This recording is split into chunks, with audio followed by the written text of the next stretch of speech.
রব্বুল জালাল শোনাচ্ছেন, فبشر عبادي الذين يستمعون القول فيتبعون أحسنه أولئك الذين هداهم الله وأولئك هم أولو الألباب। পারা নাম্বার 23, সূরার নাম সূরা জুমার, আয়াত নাম্বার 18, বাম দিকের পৃষ্ঠার মিডল পয়েন্টে আয়াতটা শুরু। রব্বুল জালাল শোনাচ্ছেন, ফাবাশশির ইবাদিল্লাযীনা ইয়াস্তামিউনাল কওলা। হাবিব, আমার বান্দাদের আপনি সুসংবাদটা শুনিয়ে দিন। কিসের সুসংবাদ? আমার বান্দাদের আপনি সুসংবাদ শুনিয়ে দিন। কাদের কিসের সুসংবাদ শোনাবো? যারা আমি আল্লাহ আমার কোরআনটাকে তারা দিল দিয়ে, মন দিয়ে, প্রাণ দিয়ে শ্রবণ করবে। ফায়াত্তাবিউনা আহসানা, আমি আল্লাহ কোরআনের ভিতরে যেগুলো উত্তম বলে ঘোষণা দিয়েছি তারা সেগুলো মনে প্রাণে মেনে নেবে। ফায়াত্তাবিউনা আহসানা উলাইকাল্লাযীনা হাদাহুমুল্লাহ, তারাই প্রকৃত হেদায়েত পেয়ে যাবে। একবার জোরে সুবহানাল্লাহ। ওয়া উলাইকা হুম উলুল আলবাব, তারাই হলো পৃথিবীর জমিনে জ্ঞানী। জ্ঞানী কারা? জ্ঞানী কারা? জ্ঞানী হলো তারা কোরআন শুনবে যারা, কোরআন শোনায় যারা। পৃথিবীতে জ্ঞানী হলো তারা কোরআন শুনবে যারা, কোরআন শোনায় যারা। আমার বাপজি সোনার লালেরা, আমার সোনার চাঁদ বন্ধুরা, আজকের মার্কেটে জ্ঞানী কারা? আজকের জ্ঞানী ভাবে তাদেরকে যারা ইংরেজি গড়গড় করে বলতে পারে। হ্যাঁ না না, জোরে বলো। তাই তো আজকের কোরআনের প্রতি মহব্বত নাই, ইংরাজির প্রতি মহব্বত হয়েছে। হ্যাঁ না না, হয় না? 3টে ছেলে সব ইংরাজি, কোরআন পরে হবে, তার মানে ওর কপালে বাজ পড়েছে। মনে রাখবেন, দোকানদারে একটা ছেলে, ছেলেরা এখন ইংরাজি শিখেছে, গড়গড় করে পড়লে দোকানদারে চা খায় আর গল্প দেয়। অমুকের ছেলে দেখেছি ইংরাজি ধুনে দিচ্ছে। হ্যাঁ না না বল।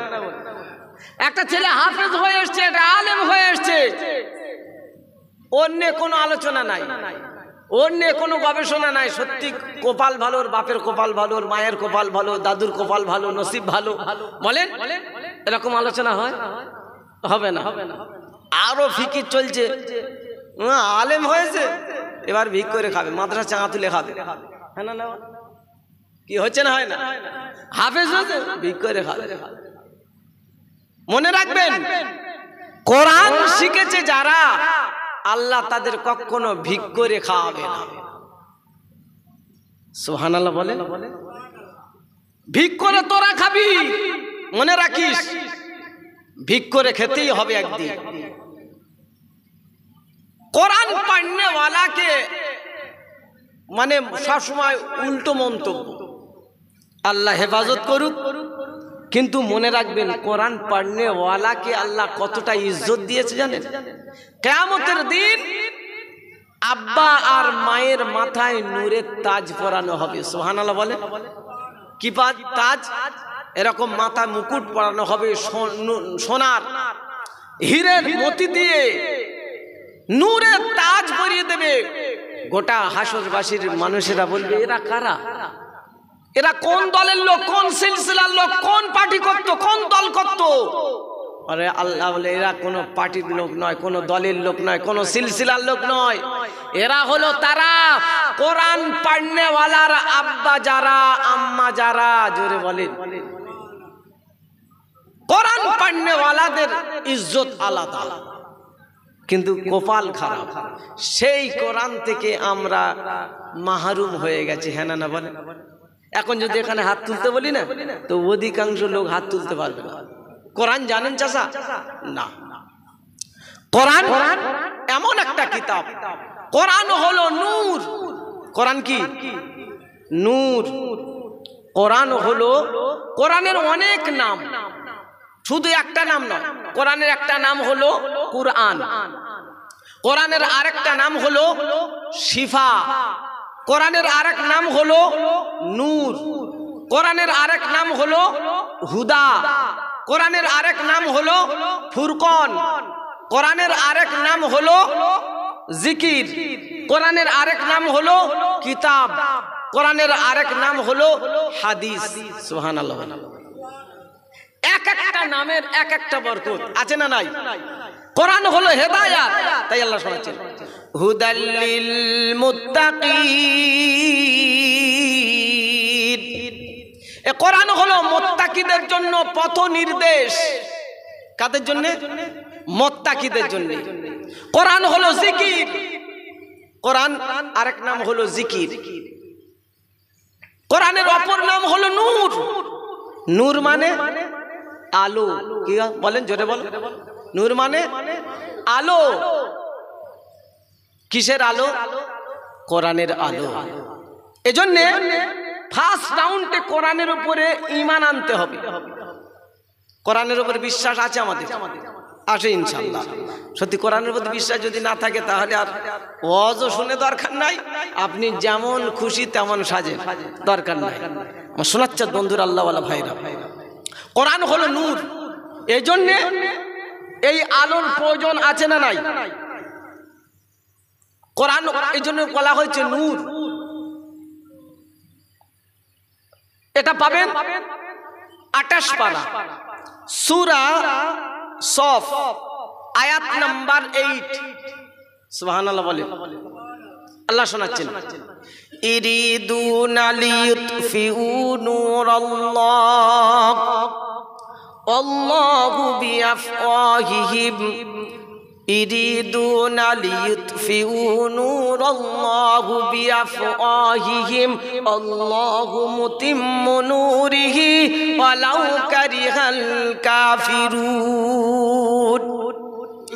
রব্বি জুল জালাল বলেন, তারা চেয়েছিল অথবা চাইবে, শব্দটা মনে রাখেন, তারা চেয়েছিল অথবা চাইবে আমার কোরআনের আলোকে, আমার কোরআনের পাওয়ারকে, আমার কোরআনের জ্যোতিকে, আমার কোরআনের নূরকে তারা মুখের ফুৎকারে নিভিয়ে দিতে চায়। সেই পিরিয়ডে তারা ছিল আবু জেহেল, আবু লাহাব, উতবা, সাইবা, এরা ছিল। এরা মুখের ফুৎকারে কোরআনের আলোকে নিভিয়ে দিতে চেয়েছিল। রব্বে জুল জালাল বলেন, পারবি না, পারবি না। তোরা যত ফুঁক দিয়ে নিবানোর চেষ্টা করবি, আমি আল্লাহ গোটা বিশ্ববাসীর কাছে কোরআনের আলোকে আরো উদ্ভাসিত করে দেব। একবার জোরে বল সুবহানাল্লাহ। আমার বাপজি সোনাল্লাহরা, এ কোরআন এই জন্য বলা হয়েছে নূর। নূর মানে আলো। আমরা তো প্রায় বলি কোরআনের আলো ঘরে ঘরে। কি? কোরআনের আলো ঘরে ঘরে জ্বালো। ঘরে শুধু জ্বাললে হবে না সোনাচ্চাঁদ বন্ধুরা, সমস্ত জায়গায় জ্বালাতে হবে, তাহলে চলবে। আমার শুধু যদি ঘরে জ্বালেন তাহলে বাইরে কারা জ্বালবে? মনে থাকবে? শুধু বলছে কোরআনের আলো ঘরে ঘরে জ্বালো। আরে ঘরে জ্বাললে বাইরে জ্বালবে কে? বাকিরা তো ঘরের চাইতে বাকিরা অশান্তি বেশি তৈরি হচ্ছে। হ্যাঁ না বলে? আমার শোনাচ্ছেন বন্ধুরা, আল্লাহ বলে কোরআন হলো নূর। নূর মানে আলো। দেখেন, কোরআন যখন ছিল না, মানুষগুলো মানুষ ছিল, মনুষ্যত্ব ছিল না। দেখতে মানুষের মতো ছিল, আকার আকৃতি মানুষের মতো ছিল, কিন্তু ভিতরটা পশুত্বের সম্রাট সেজেছিল। হ্যাঁ না জোরে বলেন। কোরআন ছিল না। হযরত ওমর রাদিয়াল্লাহু তাআলা আনহু আমার নবীকে মার্ডার করতে যাচ্ছিল কি যায় না? কি শুনেছেন? মার্ডার করার জন্য রেডি ছিল। রেডি এমন হয়ে গেল, খাপ থেকে তলোয়ার নিয়ে রেডি, নবীকে মার্ডার করবে। বলেন ফিরে এলো কিসে ফিরে এলো? আল্লাহর কোরআনের আলোয় সে ফিরে এলো। জোরে বলো। আমার শোনাচ্ছেন বন্ধুরা, আল্লাহ ওয়ালা ভাইরা, হযরত ওমর রাদিয়াল্লাহু তাআলা আনহু একদিন, তখন ঈমান আনে নাই, বিশ্ব নবীকে মার্ডার করবে বলে মসজিদে হারাম শরীফের ভিতরে আল্লাহর রাসূল নামাজে দাঁড়িয়ে আছে। হযরত ওমর এসে পিছনে দাঁড়িয়ে আছে। নবী নামাজে, ওমর পিছনে। তলোয়ার নিয়ে বলেন পিছন দিকে যদি চালিয়ে দিত, পারতো কি পারতো না? পারতো, কিন্তু পারবে না। কেন? আমার আল্লাহ আমার নবীকে হেফাজতের দায়িত্ব নিয়েছে। জোরে বলে, আমি আল্লাহ কোরআন পাঠিয়েছি, এর হেফাজতের দায়িত্ব আমি নিজেই গ্রহণ করেছি। ইন্না নাহনু নাযালনা যিকরা ওয়া ইন্না লাহু লাহাফিযুন। জোরে বলেন। পারা নাম্বার 14, সূরার নাম সূরা আল হিজর, আয়াত নাম্বার 9, প্রথম পৃষ্ঠার মিডল পয়েন্টে রব্বুল জালাল কয় ইন্না নাহনু নাযালনা যিকরা ওয়া ইন্না লাহু লাহাফিযুন। কোরআন আমি নাজিল করেছি, আর এর হেফাজতের দায়িত্ব আমি আল্লাহ নিজেই গ্রহণ করেছি। করেছি কি করে না? আমার সোনার চাঁদ বন্ধুরা, রব্বুল জালাল তাই হেফাজত করেছেন। নবীকে আল্লাহ বলেন, হাবিব কোরআন আমি হেফাজতের দায়িত্ব নিয়েছি, নবী তোমার হেফাজতের দায়িত্ব আমি আল্লাহ নিজেই গ্রহণ করেছি। বললে হুজুর এটা কোথায় বলেছে বলো? কোরআন বলছে আমায় খোলো, আল্লাহু ইয়াসিমুকা মিনান নাস। পারা নাম্বার 6, সূরার নাম সূরা মায়েদা, আয়াত নাম্বার 67, রব্বুল জালাল বলেন আল্লাহু ইয়াসিমুকা মিনান নাস, আমি পৃথিবীর মানুষের হাত থেকে তোমাকে হেফাজত করে নেব। জোরে বল সুবহানাল্লাহ। এ বাবজি শোন আল্লাহরা, আমার সোনার চাঁদ বন্ধুরা, রব্বুল জালাল তাই শোনাচ্ছেন ইরিদুনা লিতুফিউ নূরাল্লাহ।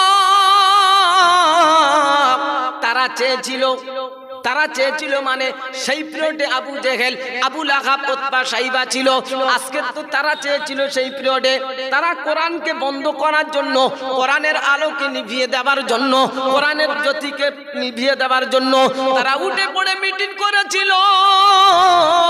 তারা জানে সমাজে যদি কোরআন থাকে আমাদের মাত্র বাড়ি টিকবে না, হ্যাঁ না না, আমাদের গদি আর থাকবে না। কারণ কোরআনের তলে চলে যাবে, কোরআনে হেদায়েত দিতে পারে।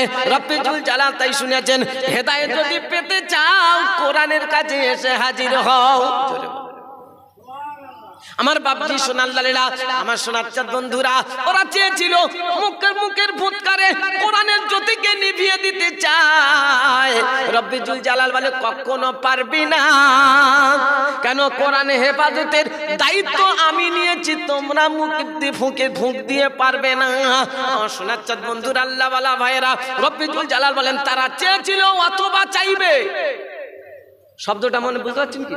তারা চেয়েছিল মানে সেই পিরিয়ডে আবু জেহেল, আবু লাহাব ছিল। আজকে তো আর আবু জেহেল, আবু লাহাব নাই। আছে? নাই। আজকের আবু জেহেল নাই, আবু লাহাব নাই, উতবা, সাইবা নাই, কিন্তু তাদের মামাতো ভাই, খালাতো ভাই, ফুফুতো ভাই তৈরি হয়েছে কি হয় নাই? কেউ বা হয়েছে তাসলিমা নাসরিন, কেউ বা হয়েছে সালমান রুশদি, আবার কেউ বা হয়েছে ওয়াসিম রেজভি, আবার বাংলাদেশে কতজন হয়েছে বুঝলেন? এরা কি বলতে চাচ্ছে? আমার সোনার চাঁদ আল্লাহ শোনাচ্ছেন, তারা চেয়েছিল মানে তারা চেয়েছিল অথবা চাইবে, ভবিষ্যতের ইঙ্গিত দিয়েছে। রব্বুল জালাল বলেন আবু জেহেল, আবু লাহাব থাকবে না, কিন্তু ওদের মাতব্বার, ওদের মামাতো ভাই, ফুফুতো ভাই মাঝে মাঝে তৈরি হবে, চাকার দিয়ে উঠবে, আর তারা বলবে কোরআন মানা যাবে না। কোরআনের বিপক্ষে এগেনস্টে খাড়া হবে কি হবে না? ওয়াসিম রেজভি বলল কোরআনের 26টা আয়াত বাতিল করতে হবে। কটা? 26টা আয়াত। কোরআন কি তোর বাপের ঘরের? মন চেয়েছে তুমি বলে দিলে। আল্লাহ বলছেন তারা চেয়েছিল অথবা চাইবে, অথবা চাইবে মানে ভবিষ্যতের ইঙ্গিত দিয়েছে। আজকে তারা নাই, তাদের কাস্টমার তৈরি হয়ে গেছে। ওয়াসিম বেঈমান রেজভি বলল 26টা আয়াত বাতিল করতে হবে।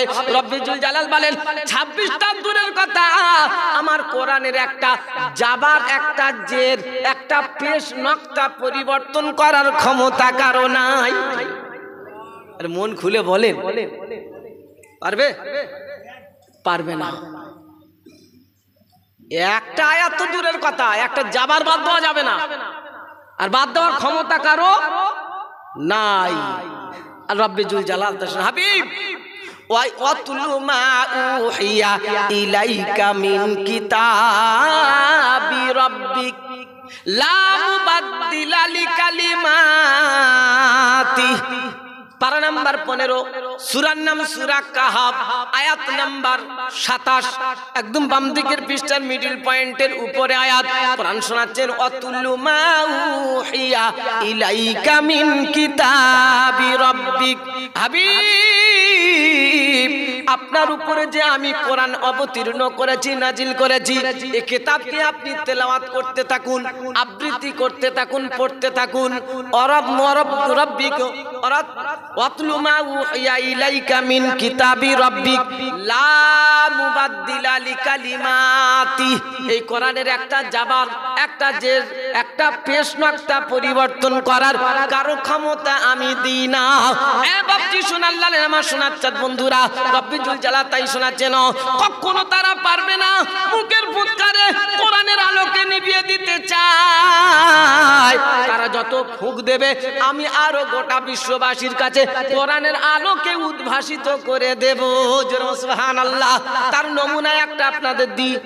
আজ থেকে 20 বছর আগের দিকে লক্ষ্য করেন, একটা লাইট জ্বালানো হতো, হ্যাচাক লাইট, দেখেছেন?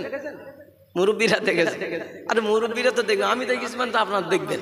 বলেন, ওই লাইটটা কেরাসিন দিয়ে জ্বালানো হতো, আর একটা কাপড়ের পলতে ছিল। চাচাজি পাম্প করে কেরাসিন তুলে আর ওতে আগুন লাগিয়ে দেওয়া হতো। বলেন, কাপড়ে আগুন লাগিয়ে দিয়ে পুড়ে যাবে তো স্বাভাবিক, তো পুড়ে যায়। কিন্তু দেখেছি যে কাপড়ে আগুন লাগিয়ে দেওয়া হতো, আগুন লাগিয়ে দেওয়ার পরে আগুনটা হু হু করে জ্বলতো, আর ওতেই ফুঁক মারা হতো। হ্যাঁ না বলেন, কারা কারা দেখেছেন? ফুঁক দেওয়া হতো, ফুঁক দিয়ে আগুন নিভে যেত।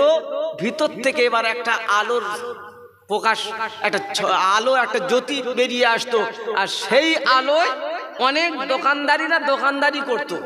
আমার শোনাচ্ছেন বন্ধুরা, বলেন, আগুনে ফুঁক দিয়েছে রব্বে জুল জালাল, তাই শোনাচ্ছেন। তারা চেয়েছিল মুখের ফুৎকারে কোরআনের আলোকে নিভিয়ে দেবে। তারা যত ফুঁক দিয়েছে, আমি কোরআনের আলোকে বিশ্ববাসীর কাছে আরো উদ্ভাসিত করে দিয়েছি। একজন বলছে কোরআন বাতিল করতে হবে, একজন বলছে কোরআনের বিপক্ষে, তো তিনজন এসে কোরআনের সাপোর্টে এসে বলছে আমি কলেমা পড়ে নেবো। সুবহানাল্লাহ বলেন। একজন চলে যায়, তিনজন এসে যায়। হচ্ছে না, হয় না?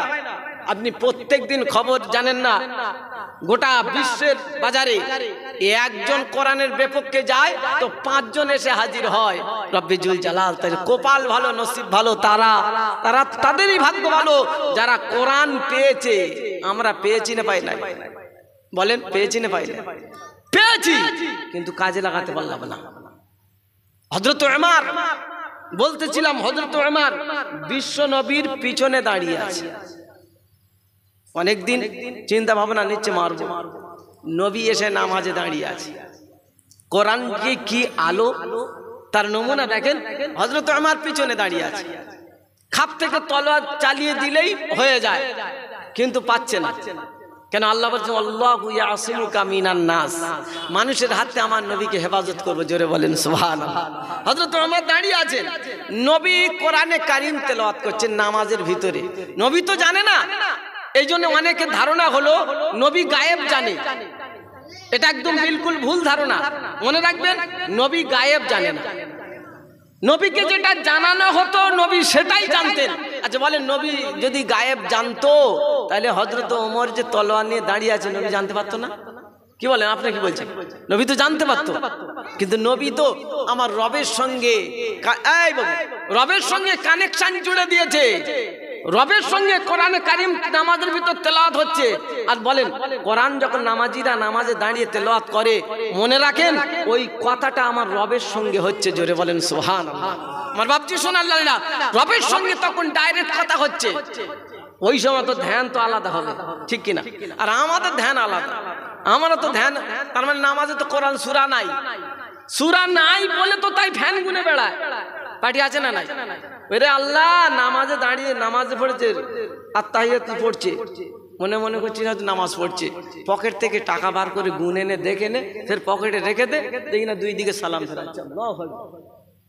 আমার নিজে চোখে দেখা, অবাক হয়ে গেল, টাকা গুনছি কেন, পকেট থেকে টাকা পড়ে গুনে দেখে নেছে, নে আবার ভিতরে রেখে দিল, দে আবার সালাম ফিরে। আচ্ছা বলেন কোন কায়দার নামাজ, কেন হচ্ছে এরকম? আসলে ও যে নামাজ পড়ছে তো নামাজে সূরা কেরাত নাই, হচ্ছে না, হয় না। 195 জন বেনামাজি নামাজেরা পড়ে না, আর 5 জন যে পড়ে আবার সূরা কেরাত জোরে বল জানে না। চাচা 30 বছর ধুনে দিচ্ছে, কাউকে বুঝতে দিচ্ছে না, আর এমন কায়দায় চলছে দেখে মনে হচ্ছে আদা মাওলানা। পা পর্যন্ত জামা, চাচা রোমান ছাড়া চলে না। সমাজে এমন চিটিংবাজি করে চলছে, আমার বাপজি সোনাল্লালেরা, এমন কায়দায় চলছে দেখে মনে হচ্ছে মাওলানা। ইমাম সাহেব দেখছে তো ইতনা বড় জামা, তবে বিপদ আছে মনে রাখেন, এখন পা পর্যন্ত জামা পরে ঘুরলে খবর আসে। এমন কায়দায় পড়ে যাবেন না, আপনার বিদ্যে সব বুদ্ধি শেষ হয়ে যাবে। এখন মসজিদে গিয়েছেন, ইতনা বড় জামা পরে রুমাল ঝুলিয়ে চলেছেন, আর ইমাম সাহেব যদি বলেন চাচি আপনি যান, হয়ে গেল আলহামদুলিল্লাহ। না না, আরে যান আপনি, ইতনা বড় জামা দেখে তো বোঝা যাচ্ছে না। হ্যাঁ না বলেন, সাজে আর ভঙ্গিতে চলছি, ভিতরে কিচ্ছু নাই। বলেন ইতনা বড় জামা পরে গেলে তো মসজিদে ইমাম তো এমনি ঠেলে দেবে, ঠেলে দিলেই আপনার জিভ বেরিয়ে যাবে। ওই অত বড় পড়তে হবে না, একটু ছোট করলে, যেমন জিনিস তেমন চলা ভালো। হ্যাঁ না বলে, এমন এমন আছে কায়দা, 30 বছর নামাজ পড়ছে মনে মনে করছে দারুণ চালাচ্ছে, হয়তো ও আল্লাহ মাশওয়ারায় বসে আর ধরা হচ্ছে, ও চাচা বলো তো, ও আল্লাহ সূরা ফাতিহা শুদ্ধ ঠিক নাই, ঠিকটা দূরের কথা, সে মনে অর্ধেক পড়ে অর্ধেক ঠিক নাই। শোনাচ্ছা বন্ধুরা, তুমি এতদিন ই করছো, কারের বুঝতে দেয় না। হ্যাঁ না বলে, সাজে আর ভঙ্গিতে ভাবে ঠিকই আছি, সে যে মুসলমান হয়ে আছি, অরিজিনাল মুসলমান এখনো হতে। তাই কবি বলছেন, তোরি তীরে